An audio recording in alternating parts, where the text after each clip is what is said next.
Chatra plane crash पर सवाल और फिर बवाल। ये पहली बार नहीं है। 14 मार्च को झारखंड विधानसभा के बाहर भी इसी सवाल पर भड़क गए थे स्वास्थ्य मंत्री, और अब हजारीबाग में वही सवाल फिर उठा। लेकिन इस बार मंत्री जी खामोश रहे और भड़क गए उनके समर्थक। कैमरे के सामने आवाज गूंजी, पत्रकार चोर है, ये लोग दलाल हैं, मुद्दे से भटका रहा है। और सवाल सिर्फ इतना था, चतरा विमान हादसे के पीड़ितों को अब तक मुआवजा क्यों नहीं मिला। जैसे ही यह सवाल पूछा गया, माहौल अचानक गर्मा गया। मंत्री के पास खड़े कई लोग पत्रकारों पर टूट पड़े। आरोप है किसी हंगामे के बीच पत्रकार सुशांत सोनी के साथ मारपीट हुई और उन्हें घायल हालत में अस्पताल ले जाना पड़ा। अब जरा पैटर्न देखिए। 14 मार्च झारखंड विधानसभा के बाहर इसी चतरा प्लेन क्रैश पर सवाल और तीखी बहस। अब हजारीबाग फिर वही सवाल और फिर वही बवाल। सवाल यही है, आखिर चतरा प्लेन क्रैश का मुद्दा आते ही हर बार माहौल गर्म क्यों हो जाता है? क्या यह सिर्फ संयोग है या इस सवाल में कुछ ऐसा है जिससे सत्ता असहज हो जाती है? आपका इज्जत करता हूँ। नहीं, आप सुनिए, मैं आपका इज्जत करता हूँ। आप आपका अनुभव कल आप कहीं और दीजिए। आप इस तरह मत कीजिए, नहीं ऐसा नहीं कीजिए। आप कोई अधिकार नहीं है कि आप जो मुझसे बोल दीजिएगा। कैसे बोल दीजिएगा आप? मैंने कहा बिल्कुल, मैं नहीं, आप मेरी बात सुनिए। तो आपको आप इस तरह की बातें, इतना सेंसिटिव बातें, आप कैसे आप मंत्री को डायरेक्ट टारगेट कर दीजिएगा? आप क्या टारगेट कर रहे हैं? आप क्या बोल रहे थे कल? कैबिनेट सेक्रेटरी बोल रही है। मत बोलिए ना जितेंद्र जी, मैं आपको मैं रिस्पेक्ट करता हूँ। बस रहिए वहीं तक, रहिए वहीं तक रहिए, मैं बता दे रहा हूँ।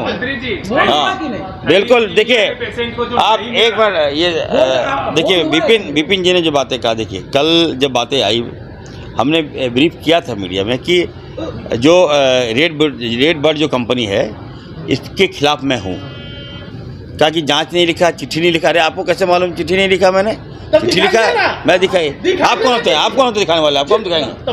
हम बोलने वाले नहीं है। ठीक है, आप तो मांगिए, आप मांगते पहले, आप मांगते हमसे, आप मांगते हमसे, आप मांगते पहले तब बोलते हैं हमको।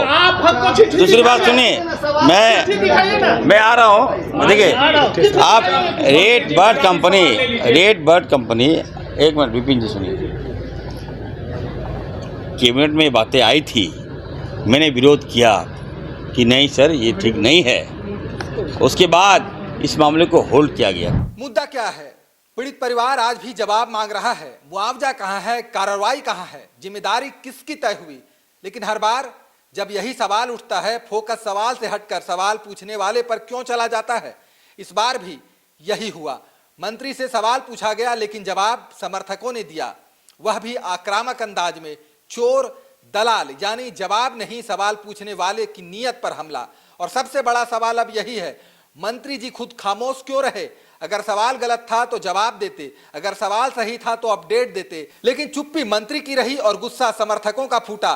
क्या यह सिर्फ भावनात्मक प्रतिक्रिया थी या फिर सवाल दबाने की कोशिश? अब विपक्ष इसे लोकतंत्र पर हमला बता रहा है। कहा जा रहा है कि पत्रकारों को डराने और सवालों को दबाने की संस्कृति बन रही है, और इसी वजह से यह मामला सिर्फ मारपीट तक नहीं बल्कि सत्ता बनाम सवाल का बन गया है। चतरा हादसे के पीड़ित आज भी इंतजार में है, लेकिन हर बार उनके सवाल पर जवाब नहीं, बवाल मिलता है। तो सवाल यही है, चतरा प्लेन क्रैश का सच इतना असहज क्यों है कि सवाल उठते ही हर बार माहौल भड़क जाता है? खबर का मतलब बवाल न्यूज। हमारे चैनल को सब्सक्राइब जरूर करें।